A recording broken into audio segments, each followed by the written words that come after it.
Worst prison food in Leavenworth. The dark truth behind the meals. The stench behind the walls. If you think punishment ends with a prison sentence, you've never eaten what they serve inside Leavenworth. Subscribe, because what you're about to hear will change the way you see justice. The smell hit first. A thick, sour blend of grease, bleach, and something rotten that clung to the back of the throat like poison.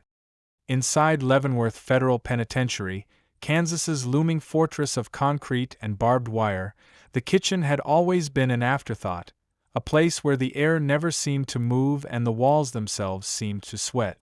But on the morning of August 6, 2017, something inside those walls broke. It started with the inmates in Unit C, men who'd been complaining for weeks about the food.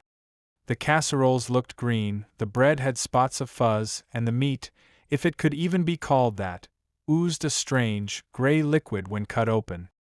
By noon, 5 inmates had collapsed in the yard, vomiting and clutching their stomachs. By evening, 11 were in the infirmary. And by the next morning, one of them was dead. The victim. His name was Andre Lewis, 42 years old, doing 20 years for armed robbery. By all accounts, he kept to himself, stayed out of trouble, and had just one dream: to make parole and see his daughter graduate high school. He never made it. When medical staff found him, his body was cold, his face pale, and his lunch tray still beside him, half-eaten stew that smelled faintly of ammonia. Official reports called it food-borne illness. But inside Leavenworth, nobody believed that. Not because food poisoning wasn't possible, but because it wasn't the first time. The complaints that vanished months before Lewis's death, inmates had filed multiple grievances about spoiled meals. Each was logged by a counselor, marked pending review, and then mysteriously disappeared from the internal database. One inmate, Michael "Slick" Harris, later told an outside journalist, "We knew something was off. The trays smelled like death. You could see black mold on the bread. They'd tell us, eat or starve. So we ate." Behind the kitchen's steel doors, a small team of inmate workers, the kitchen crew, prepared meals for more than 1,500 prisoners. Their equipment was decades old. Freezers leaked, stoves barely worked, and the refrigerator's temperature gauge had been broken for years. But when inspectors visited, everything looked perfect. Because the inspections were staged. Guards scrubbed surfaces, replaced food labels, even brought in sample trays from a nearby training facility. When the officials left, the real food came back out, reheated slop stored for days, sometimes weeks. The whistleblower. A week after Lewis's death, a letter arrived at the Topeka Sentinel newspaper. It was unsigned, smudged with grease, but detailed in ways only an insider could know. "They're poisoning us slow. Food's expired. Rats in the pantry. The kitchen chief takes kickbacks to keep the suppliers quiet. If you print this, I'm dead." The journalist who received it, Caleb Mason, a veteran crime reporter, thought it was a hoax at first. But something about the tone, the handwriting, the desperation felt real. He filed a Freedom of Information request for the prison's food safety record. 2 weeks later, he got a thin envelope in return. Inside were 3 pages, heavily redacted. Every line mentioning vendor, inspection, or contamination was blacked out. At the bottom, stamped in small type, "Records withheld due to ongoing internal review." That phrase appeared in nearly every FOIA rejection he received from the Bureau of Prisons over the next 3 months. But Caleb kept digging. The contract. Buried in public procurement data, he found a name: Midwest Correctional Supply Company. It was the company responsible for providing Leavenworth's food service. On paper, it looked legitimate: clean safety record, moderate budget. But the deeper he looked, the stranger it got. The company's owner, Tom Allridge, wasn't a food distributor at all. He was a former corrections officer, fired in 2008 for misconduct involving contraband. After leaving the bureau, Ulrich opened his supply company and, within 2 years, landed multimillion-dollar contracts feeding federal inmates. When Caleb tried to contact him, Ulrich refused to comment. But one of his former employees didn't. "We used to repackage expired stock," she said. "The prison didn't care, cheaper meant better. I saw boxes stamped, 'Not for human consumption,' go straight onto trucks." The kitchen of fear. Back inside Leavenworth, the kitchen crew worked in silence. Everyone knew the rules: talk, and you'd be transferred to special housing unit. Inmate cook Jorge Ramirez, serving a life sentence for bank robbery, remembered hearing rats gnawing inside storage bins at night. He told his cellmate that the bread smelled like damp cardboard. A week later, he was gone. "Administrative transfer," the warden said. But his cell sat empty for months. When asked about Ramirez, guards shrugged.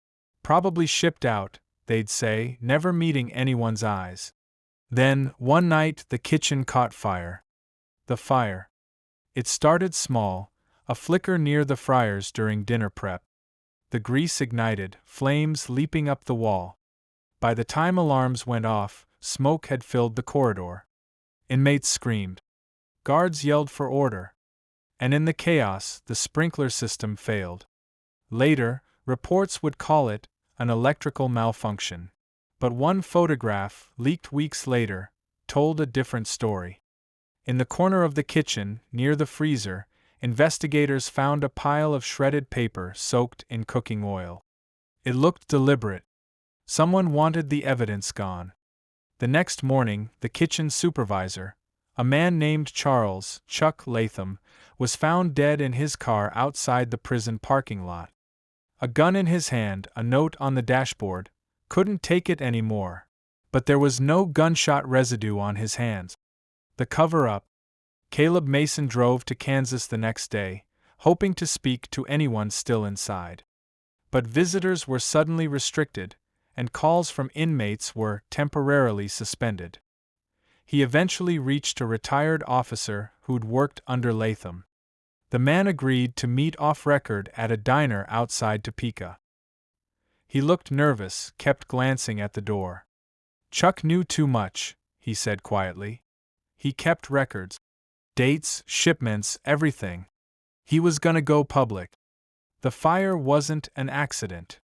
He pulled a flash drive from his jacket and slid it across the table. "He sent this to me 3 days before he died." Inside the drive were dozens of scanned invoices, inspection photos, and email exchanges. One caught Caleb's attention, from c.latham@bop.gov to t.ulridge@midcoresupply.com. "If you keep sending that product, someone's gonna die. I'm not taking the fall for it." Ulrich never replied. The inspector's report. Weeks later, under pressure from the media, the Department of Justice announced a routine review of food conditions at Leavenworth. But the report they released was so sanitized it bordered on fiction. It stated, "No evidence of intentional negligence or contamination was found.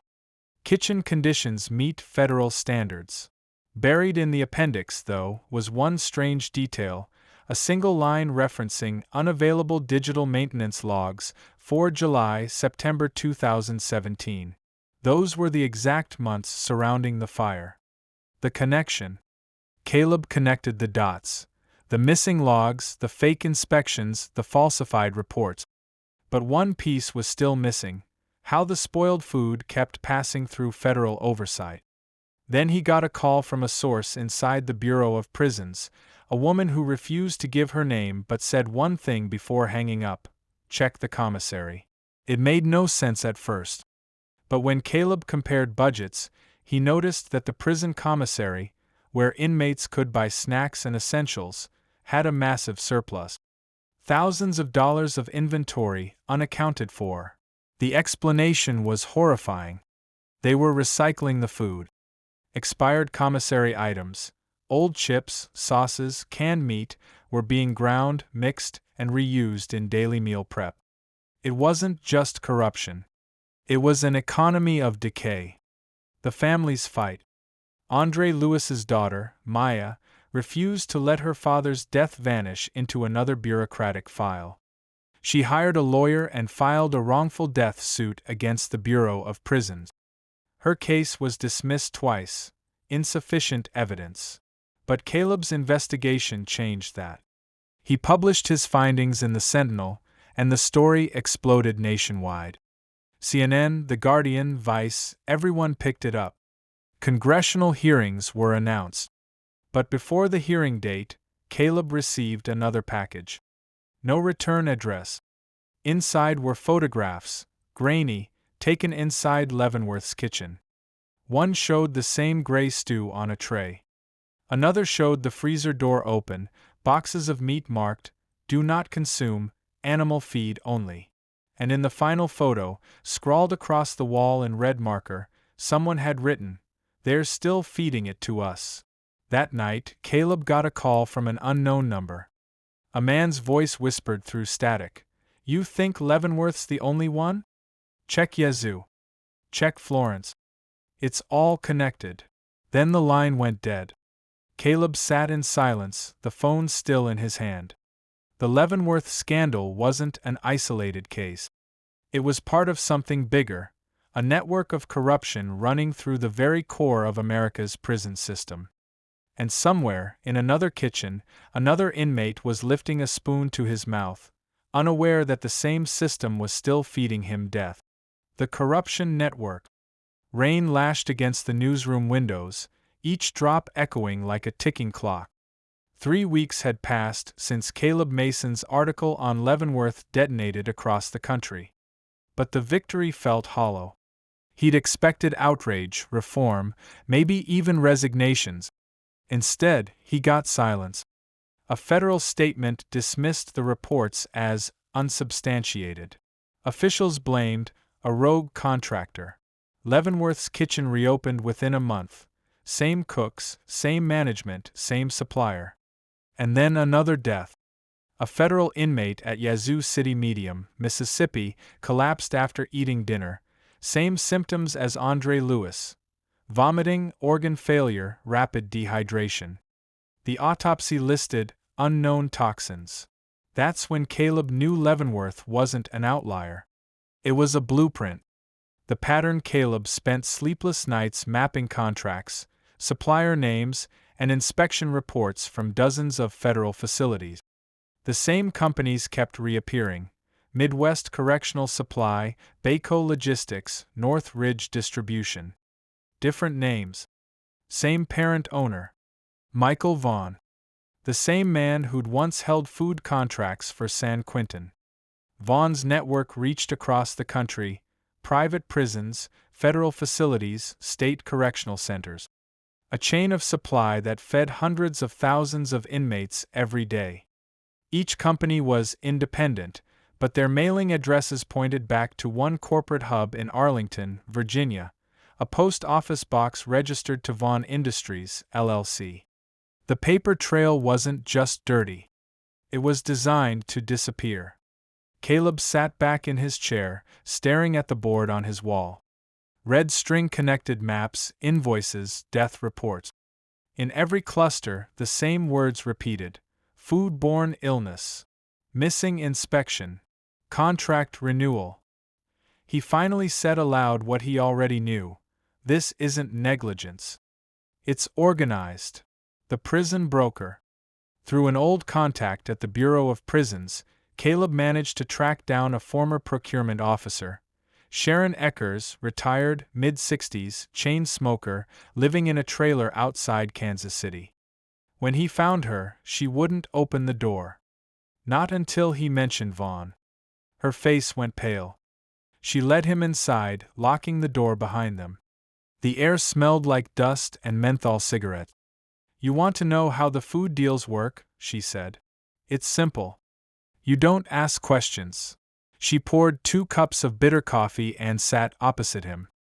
"They rotate suppliers every 2 years," she continued. "Keeps anyone from tracking where the food comes from. Vaughn controls the bidding through shell companies. He gives the prisons the lowest prices, then pockets the difference." Caleb frowned. But why use spoiled food? Eckers snorted. Because it's free. They buy expired stock for pennies from surplus warehouses, military rations, rejected meat, stuff that should have been incinerated. Then they process it, slap new labels, and bill the government full price. Caleb's pen scratched furiously across his notepad. And the inspectors? Bought. Every last one. You try to blow the whistle, you're done. Chuck Latham tried. Look where he ended up. She took a long drag from her cigarette, eyes on the window. They've been doing this since the 90s, son. Vaughn didn't start it, he inherited it. Caleb leaned forward. Inherited? From who? Eckers's voice dropped to a whisper. From the Bureau itself. The hidden memo. 2 days later, an anonymous email hit Caleb's inbox. Subject line: If you're serious, check 1994. Attached was a scanned internal memo from the Department of Justice Office of Procurement dated June 17, 1994. It outlined a pilot program for cost-efficient food service management in federal facilities using recovered supply chains. Recovered meant reclaimed. Expired. Contaminated. The memo was signed by a deputy director whose name had since been scrubbed from the department's public roster. In other words, it was official policy, hidden under bureaucratic jargon for nearly 30 years. Vaughn hadn't invented the corruption. He'd just kept it alive. Inside Leavenworth again. Caleb's story wasn't over. He needed new evidence, something current, undeniable. So he went back to Leavenworth. Under a fake name, he applied for a food service consultant's clearance, offering nutrition assessment services for an NGO. It worked. On a gray morning in early spring, he walked back into the prison that had started it all. The walls still smelled like grease and metal. The kitchen buzzed with the same dull rhythm of clanging trays and low murmurs. The supervisor greeted him with a forced smile. Here to see how we feed America's finest? He joked. Caleb forced a laugh, eyes scanning everything, the dented pots, the peeling paint, the freezer door with its faint scorch marks from the fire. Behind the humor, he saw fear. The inmates avoided eye contact. One of them, a thin man with hollow cheeks, mouthed something as he passed. It's worse now. The hidden room. During his tour, Caleb noticed something strange. The inventory logs listed 5 cold storage units, but he only saw 4. When he asked, the supervisor's tone shifted. Maintenance shut that one down. Too expensive to repair. But Caleb saw the power light flicker through the crack in the door. That night, with help from a sympathetic CO, a man named Ramirez, who'd lost a cousin to food poisoning inside Yazoo, Caleb snuck back into the kitchen. The guard unlocked the service door and whispered, "You got 10 minutes. Inside, the 5th freezer looked newer than the rest. Clean. Almost too clean. He pried open a crate marked Poultry 2023. Inside weren't chicken breasts but plastic-sealed packs of mixed gray pulp, each stamped with a date that didn't match the manifest. He snapped photos. Then he found the folder taped to the wall, shipment receipt. They weren't from Midwest Correctional Supply anymore. They were from Vaughn Global Logistics, routed through Florence Federal Correctional Complex, Colorado. The dates matched the Yazoo death. It wasn't just food poisoning.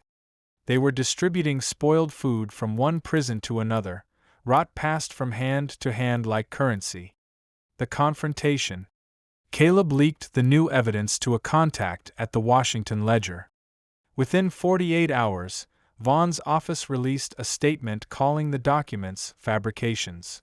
But then, a second leak hit the internet, audio files from Vaughn's internal calls. Don't worry about the Kansas mess. The product's blended by the time it reaches Mississippi. Nobody can prove where it started. If another inmate dies, we call it underlying health. That always plays. The audio spread across Reddit, Twitter, YouTube. Public outrage hit critical mass. And that's when Vaughn went missing. The vanishing director. FBI agents raided Vaughn's Arlington office 2 days later. The building was empty, computers wiped, records shredded. Surveillance footage showed Vaughn leaving late at night carrying 2 duffel bags and a briefcase. His car was found abandoned near the Potomac River. No signs of struggle. No body. Officially, he was wanted for questioning. Unofficially, no one expected to see him again. Caleb couldn't shake the feeling that Vaughn's disappearance wasn't an escape, it was a cleanup. Someone higher had decided to close the account. The Senate hearing under massive public pressure, a federal oversight hearing was convened. Maya Lewis, the daughter of the Leavenworth victim, testified, clutching her father's photo with trembling hands. "The food killed my dad," she said softly. "But the system let it happen." Behind her, screens displayed the leaked photos: gray stew, moldy bread, the hidden freezer. Senators looked uncomfortable, eyes flicking between the images and their note. Caleb sat in the back row, recording every word. When his turn came, he presented the timeline, the contracts, the memo from 1994. He read Vaughn's recorded words aloud. "Don't worry about the Kansas mess." The room fell silent. Then one senator, a grizzled veteran of justice reform, leaned into his microphone. "Mr. Mason, in your investigation, did you uncover who authorized this network in the first place?" Caleb hesitated. "No names on paper. But someone at the Bureau signed off on the original pilot. Someone who's still collecting retirement checks." The twist. After the hearing, Caleb received a plain envelope at his hotel. Inside was a single sheet of letterhead from the Federal Bureau of Prisons. At the bottom, an old signature. Deputy Director Robert Mason. His father. He froze. His father had retired in 1996, after launching modernization programs for federal prisons. Caleb remembered the plaques, the framed commendations, the pride. Now it all looked like rot in disguise. He stared at the signature again, whispering to himself, no, he couldn't have, but he could. And maybe that's why Vaughn vanished, because someone had finally traced the corruption back to where it began. The final confrontation. That night, Caleb visited his father's home in Virginia. The old man sat in a recliner, oxygen tube hissing softly. When Caleb placed the letter on the table, the old man didn't look surprised. "You were always too curious," Robert said quietly. "You think prisons run on justice? They run on margins." Caleb's voice cracked. "People died. People always die in prisons, son. You just decided to count them." He turned his head toward the dark window, the reflection of a man half devoured by guilt. "I built the system. Vaughn just kept it running. Maybe it's time someone burned it down." When Caleb left, the old man was still staring into the glass. By morning, he was dead, heart failure in his sleep. The aftermath. Caleb's final report, the Prison Food Network, broke the internet. Congressional hearings reopened, federal audits began, and the Bureau's procurement wing was gutted. But it wasn't enough. The corruption had been fed for decades. The system had adapted. 1 month later, a low-level prison employee in Texas leaked a new contract. Same terms, same structure, different name. Apex Nutritional Services. The first shipment? Scheduled for Leavenworth. In his last broadcast, Caleb spoke directly into the camera. His voice was calm, almost resigned. "They say the food inside Leavenworth has improved. The meals look cleaner now. But if you look close enough, you can still see the gray at the edges. Because the truth isn't gone, it's just hiding under a new label." He paused, eyes heavy with exhaustion. "If you think this story ended here, you're wrong. Check the next shipment. Check the next name. Because in America's prisons, the corruption doesn't die, it just changes flavor." Fade to black.